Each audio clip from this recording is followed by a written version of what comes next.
Marcos Buscaglia. ¿Cómo te va? ¿Vos estás a favor del libre comercio o del proteccionismo, ¿Y Marcos? qué te parece a vos? ¿Qué te parece? Proteccionista full. Obvio, obvio. El buscalismo. Sí, el buscaglismo, claro. Fíjate que diste en la tecla en un tema muy importante sobre el tema del acuerdo, que es, porque el acuerdo al final, pensá, faltan años hasta que se termine firmando y se va implementando a lo largo de 10 o 15 años, o sea, va a tardar mucho. Pero acá lo importante es como señal, número uno, de hacia dónde vamos y como ordenador de la economía. Así como el Fondo Monetario fue el ordenador macro, ¿viste? Que necesitamos al final que venga el fondo y diga, muchachos, acá tienen que ir a cero y ahí se acabó el gradualismo, se acabó todo. Esto puede convertirse en un ordenador micro, porque ahora de la microeconomía, los costos laborales, impositivos, porque acá es como que la señal justamente es, se acabó este proteccionismo excesivo que tiene la Argentina, nos tenemos que poner a competir. Y la verdad es que para poder ponernos a competir, poner a las empresas a competir, hay que facilitarles las cosas, porque ahora se le hace muy difícil competir. Tenés costos impositivos altos, costos de capital, o sea, endeudamiento alto, tenés mucho impuesto, mucho trámite. Hay que sentarse y decir, bueno, para acá vamos. Fíjate vos. ¿Cuánto tiene que ver un acuerdo como este con el costo del capital, que era un aspecto que un amigo mío me señalaba el otro día como crucial para el desarrollo de cualquier emprendimiento, que uno no lo ve tan tangible como otros costos? A ver, para que entienda la gente, cuando hablamos de costo de capital, hablamos de cuánto le cobra una empresa para emitir una deuda o para emitir acciones, para en definitiva poder conseguir ese financiamiento para poder financiar una planta nueva, contratar. ¿Un acuerdo de este tipo en cuánto incide? De corto plazo fue poco. Si vemos el impacto hoy en los bonos del gobierno, porque acordémonos para explicar a la gente, el costo de financiamiento de las empresas está atado al financiamiento del gobierno, que típicamente, excepto empresas como YPF, por ejemplo, te cobran como empresa el costo del gobierno más un costo adicional por el riesgo que tiene la empresa. ¿Decís YPF por un caso concreto que fue el otro día? YPF que colocaron por debajo del gobierno, pero por una tasa 8,75 creo, un costo financiero debajo del gobierno. Pero en general las empresas es como que vos, si sos un inversor, si te voy a prestar a vos, Carlos, bueno, a ver, el gobierno de Argentina me cobra el 10, entonces, y yo te a vos, que tenés un riesgo además de negocio, etcétera, te voy a cobrar el 10 más un determinado porcentaje.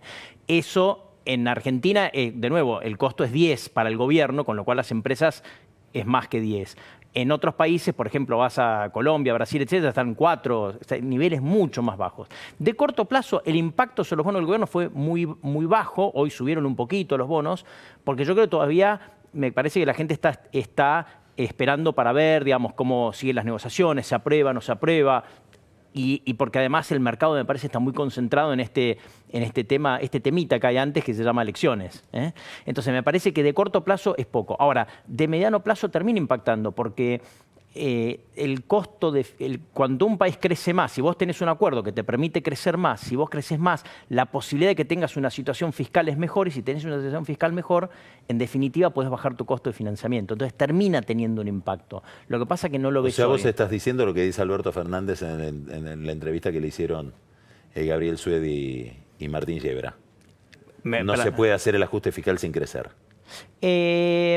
A ver, que era la posición original del gradualismo que vos comentás. Claro. No, bueno, creo que fue errado pensar, no hagamos el ajuste fiscal que por estar nosotros, que somos amigos del mercado, esto estoy hablando de 2016, ¿no? La economía va a crecer y no necesita hacer ajuste fiscal. Esa claramente, ex post, me parece que fue un camino equivocado. Ahora, obviamente, si la economía empieza a crecer, te facilita el ajuste fiscal. Te voy a poner un ejemplo que es mi visión, mucha gente me dice es bastante fuera de consenso. Yo creo que si Macri gana, la economía va a crecer fuertemente, va a crecer más del 4% en el que viene, entonces ahora sí creo que el crecimiento te va a ayudar a aliviar el costo del ajuste. Aliviar el costo, que en vez de tener que... ¿Por qué? Porque cuando crece la economía, crece la recaudación impositiva. Esa es la cuenta que uno hace, digamos, ¿no? Entonces, ahora, yendo a tu pregunta, sí, disminuye el costo de capital para las empresas, pero tarda tiempo. Lo importante ahora es que esto se convierta en un ordenador de justamente los ajustes, las cuestiones micro que hay que hacer para poder que las empresas puedan competir. Te voy a poner un ejemplo que me parece que estos momentos bisagra, en el momento no los ves, pero con el tiempo se ven que son momentos bisagra. Guillermo de la Deza, no sé si te acordás, fue secretario de Economía del gobierno de Felipe González, socialista. Yo interactué con él hace bastantes años, casi 20 años te diría ahora. Y él decía, o sea, nosotros... Es uno de los grandes interlocutores de Alberto Fernández en España. Ah, mirá, no sabía. Sí. Qué buen dato. Y bueno, no es específicamente o es precisamente Guillermo, de quien soy muy amigo, un heterodoxo. No, trabajó, de hecho, yo lo conocí trabajando para Goldman Sachs, imagínate, él trabajaba en Goldman Sachs, bueno, de España. eso es un prejuicio, si bueno, trabajás para un banco internacional sos ortodoxo. Es verdad. Por ejemplo, vos trabajaste para un banco y soy bastante heterodoxo, como ya claro. Entonces, él decía, en el momento, Felipe González tenía mucha presión para no entrar a la Comunidad Económica Europea, mucha presión. Acordate, él venía de la izquierda, mucha presión, y se decidió ir adelante, y eso fue una España antes, una España después de ese acuerdo. Obviamente para España la Comunidad Económica Europea es mucho más importante que para Argentina este acuerdo, pero me parece que en el tiempo podemos darnos cuenta, un país que optó desde hace décadas por un aislacionismo económico, decidirse, decir, bueno, ahora vamos a enfrentar, estar compitiendo con una economía que es el 20% del PIB mundial, es muy importante. Y es muy importante también para atraer inversiones. Fíjate vos, Chile, México, Perú, tienen acuerdos de libre comercio, Colombia también, de más del 60, entre el 65 y el 85% del PBI global. Entonces vos pensás, sos una industria automotriz, como ya que pusiste el ejemplo automotriz, y decís, ¿dónde me voy a poner? ¿Dónde voy a poner la planta? Yo prefiero ponerla en un país que tenga acuerdos de libre comercio, porque el auto que produzca y va a entrar con arancel cero a el equivalente a países que tienen el 85% de la economía global. El Mercosur tiene acuerdos con países que tienen menos del 10% de la economía global. Entonces, es un factor de atracción de inversión. Y no implica, para mucha gente que dice, no, esto va a destruir la industria, está muy lejos de eso.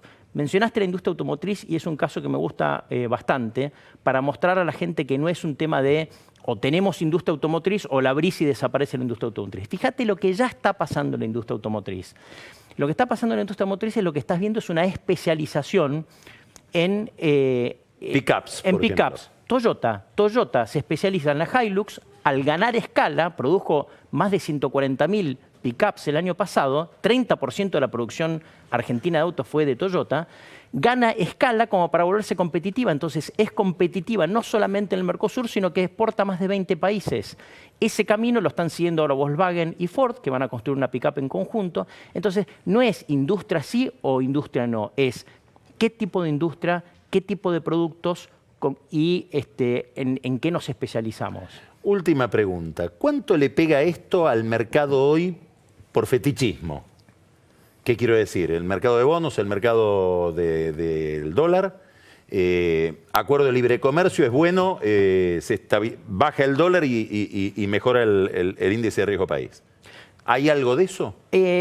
Hoy el peso se apreció contra el dólar, se fortaleció el peso contra el dólar. Pasa, no sabemos si es por eso, porque al mismo tiempo el Banco Central a la mañana sacó un comunicado mostrando una política monetaria muy dura para lo que resta de julio y para lo que resta del año. Entonces ahí es difícil distinguir. Pero sí creo que el mercado, al ver este acuerdo que tuvo, como vos comentaste, una impronta muy importante de Macri, creo que lo que le da de valor es decir, acá hay un presidente, acordate que está la duda, Macri va a hacer reformas en el segundo mandato, me parece que le da valor a esa idea que está tratando de transmitir el gobierno, es decir, nosotros en el segundo mandato vamos a hacer reformas. Yo creo que ese es el valor que tiene el acuerdo también. Marcos Buscaglia, buenísimo Marcos. Buena semana. Buena semana y veremos cómo sigue esta peripecia cambiaria para el lunes que viene. Exactamente. Da la impresión de que hay una estabilidad que permanece. Así es. Como hablamos el lunes pasado, y podemos volver a hablar de esto el lunes que viene, está el Banco Central con un dilema bueno, pero un dilema que es qué hacer con esta apreciación cambiaria ahora.